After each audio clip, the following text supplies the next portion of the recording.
Hi, this is Bren Masson, host of Freshwaves, Whistle FM's Wednesday morning talk show. April is Organ Donation Awareness Month in Canada, so we are bringing awareness to the airwaves with real-life stories of real organ donors, families who have made the difficult decision in moments of extreme tragedy to donate a loved one's organs, and organ recipients themselves. Join us every Wednesday at 10 a.m. to hear these heartwarming and inspirational stories on Fresh Waves. And go to beadonor.ca and register to be a donor today. Today I'm gonna try to change the world. Fresh Waves, I'm your host, Bren Masson, and we're talking with Jen and France about organ donations, kidney donations, and all these fun things. I just want to finish the list of statistics that we've received from the Trillium Foundation, and they said 1,236 organ transplants happened in 2018. In 2018, 1,630 people were on the transplant list waiting for organs. And in 2018, 252,581 new registers for organ donation. That is a record-breaking number in Canada, and it's largely in part from the Logan Boulet effect and the Green T-shirt Day. So thanks to everybody who has registered. Thank you to everyone who has voluntarily decided that they want to be part of this gift of life. It's a wonderful thing. And for those of you who have just tuned in or are new to this whole process, the Trillium Gift of Life Network is a Government of Ontario agency responsible for planning, promoting, coordinating, and supporting organ and tissue donation and transplantation across the province, and for the continually improving the system that makes more lives be able to be saved. That was kind of a paraphrasing, and it wasn't that flowing, but I'll fix it later. Okay, so Franz, you were telling me about some of the thoughts you had before you donated to your brother. Actually, the first thought were if I'm able to make a difference, since I'm from a family, carrying that kidney disease, as an inheritance. And so it was about making a difference. There were no much of a fear. I don't know, possibly because I got that second call that I couldn't answer 20 years prior, when it would have been time to donate to our father, who couldn't unfortunately make it to transplant. So there was that second call. And the thing was, that day, I still remember a beautiful day in August 2012, living in the Georgian Bay area, brother calling from Toronto and telling it, not asking, because if you ask and talk to any organ recipient, they will say, we cannot ask such a thing. It's more about telling. So my brother is there telling me where he's standing in his numbers, about his kidney failure getting closer to the end stage, and that within a year and a half, he would need a kidney. And he was kind of looking for a living donor.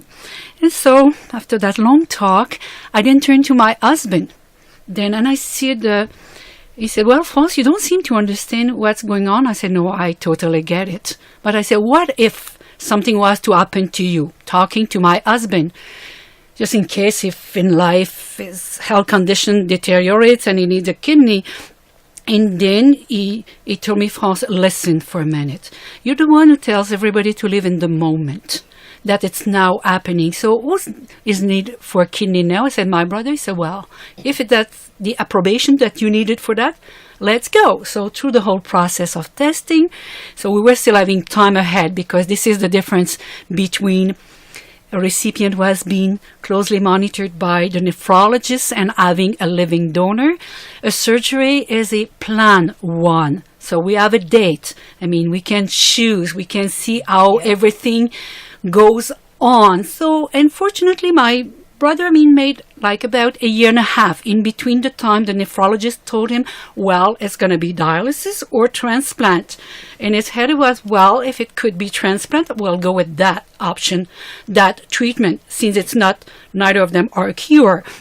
But the day of the surgery, I mean, everything was very emotional, and having to go to the hospital the very same morning with my brother. It's February, early morning, it's cold, and it's happened to be our wedding anniversary to my husband and I, and it's the same day that I'm going to donate a kidney to my brother.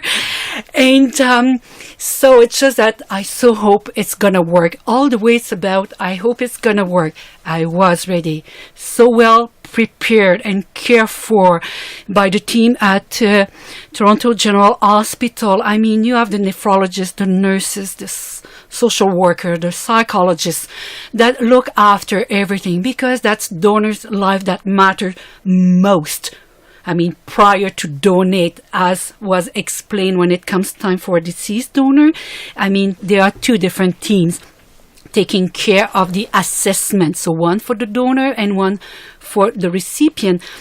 But that morning, I mean, I was very joyful, emotional, hoping that everything will go well.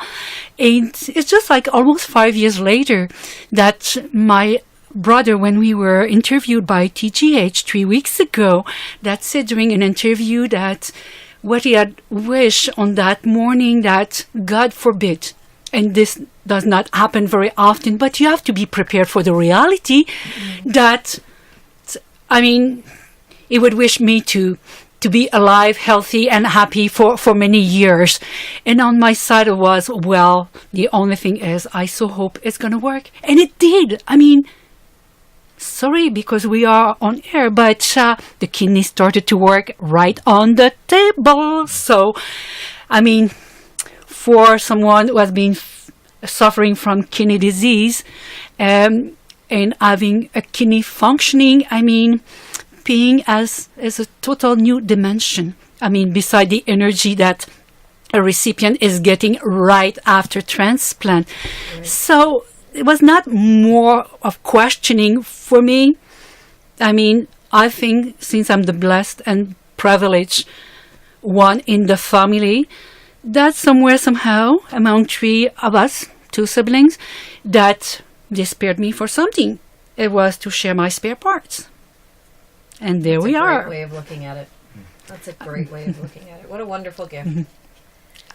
And for you, Jen, when you wake up and you feel so energetic and you're looking at spring coming again, it must be wonderful to see another spring coming. Yes, be good. Go out and enjoy life. And I am going to go for the the World Games. My first time competing. It's going to be in England this year. And you're going to England? I'm going to England. I have to go and practice. So what are you competing in? Well, I hope I could do it because I'm a scout leader also, and I injured myself. I stepped on ice, one step, and I broke my wrist. So the cast just came out last week. So I put down my name for two sports, bowling and swimming. Well, bowling really needs a wrist. Yeah, but and then swimming. I'm not going to do running. No. Why not? I don't want to fall because I fell down just on the ice. Yeah. Well, that's okay. You'll do it the next time. It'll be exciting. I've never been there. And never been to England? I have been to England, but I haven't competed in the World Games. All these other. So these are the World Games. So they're actually all countries from the world, like kind of like the Olympics of transplant. It's a mini. Yeah. Yes, there are approximately 60 countries that do participate. Wow. So they are recipients from age 4 to 80s in all type of disciplines and all type of organ transplant. And as of, if I'm not mistaken again, in Malaga, Spain, where I participated actually as a road race doing the 5K there as a living donor. Living donor and family of donors are also part of that big family reunion. So that's what is happening. And I mean, people will go run, swim, cycle, I mean, throw balls, kayak, depending on where it is. And what I can say, and I was telling Jen, who was going to her first World Games, that I had to decline because too busy for this time this year. But what is very phenomenal is that the discipline that you get the possibility to look as, witnessing, let's say, for instance, swimming, it could be the 400K, not K, but meters and all that. Mm-hmm. This is always about the participant that finishes last. That is the most applause, because the point is to be able to make it. Right. And when you see the one that are like gazelle, finishing, let's say, the 5K in 16 minutes or so, and they will still be waiting for, let's say, the last laps or so, and finish the run with someone who maybe took an hour to do it, but still made it. Yeah. So it just shows how it can be, and it's almost an addiction. We've done the Toronto one, Toronto the Games, Vancouver one. Yes, and this year we were in Vancouver, and in between you have the World Games, and the World Games are really there to promote health among the recipients after getting an organ and taking care of that baby. Because, it's something very precious to recipient, and the recipient are always there to honor the donors and the family of the donors that they don't know. Yeah. So, it's a gathering that when given the opportunity to attend, that you don't want to miss. Mm-hmm. And we have...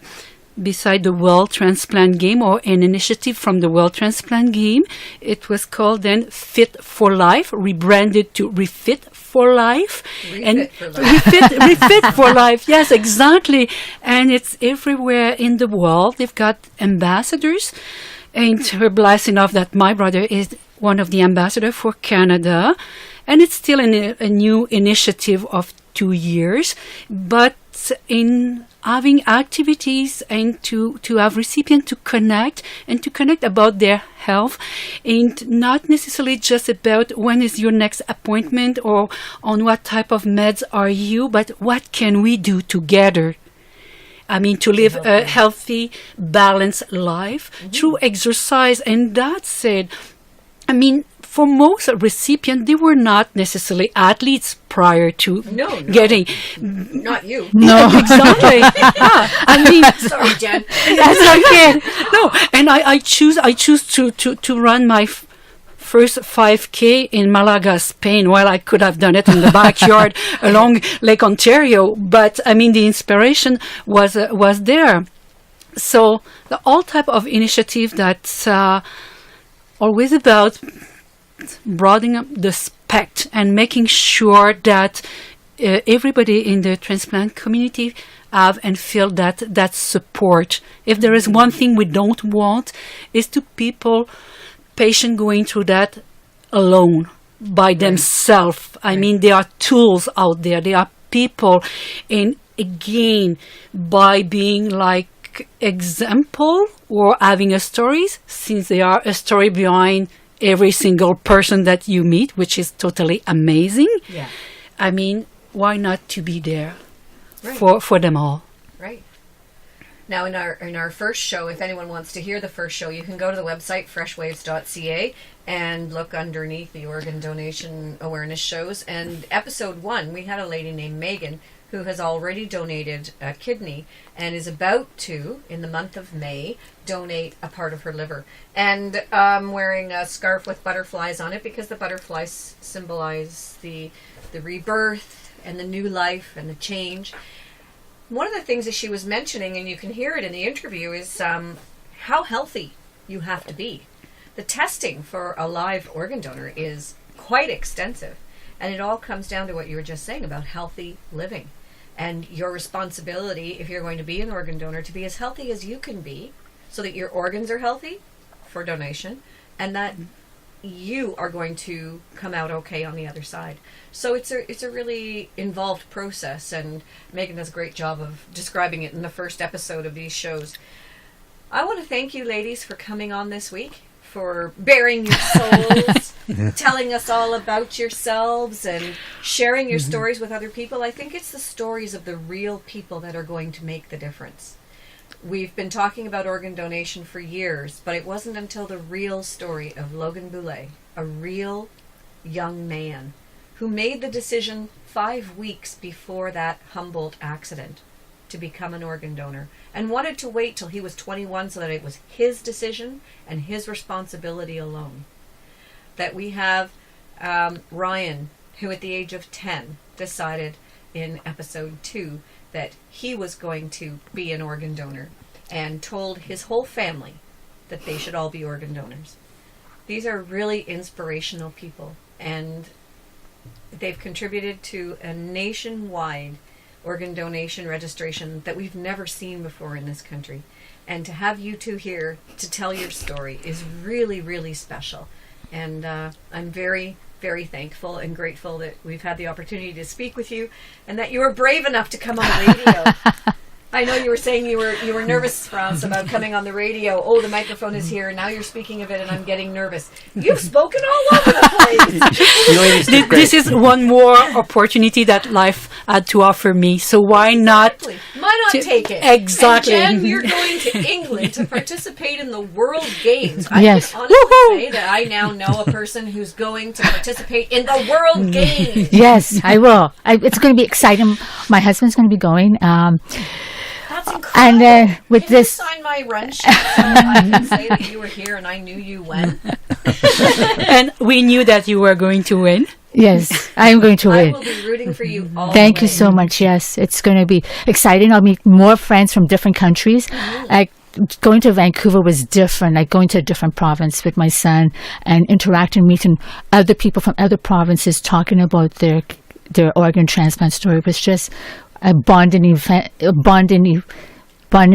And then I'm keeping in contact with them on Facebook. It's really That's terrific. That's a great use of social media. It gets a lot of flack, but boy, that's a great use of social media. You've been listening to Fresh Waves, a Whistle FM production. I'm your host, Bren Masson, and our technical producer is Jason Rumball. Tune in every Wednesday at 10 a.m. for Fresh Waves here on Whistle FM, 102.9 on the FM dial and whistlefm.com anywhere in the world. Fresh Waves is available on podcast too. Just go to whistlefm.ca or freshwaves.ca. We podcast all of the Fresh Waves shows so that you can listen at your leisure. Fresh Waves. It really is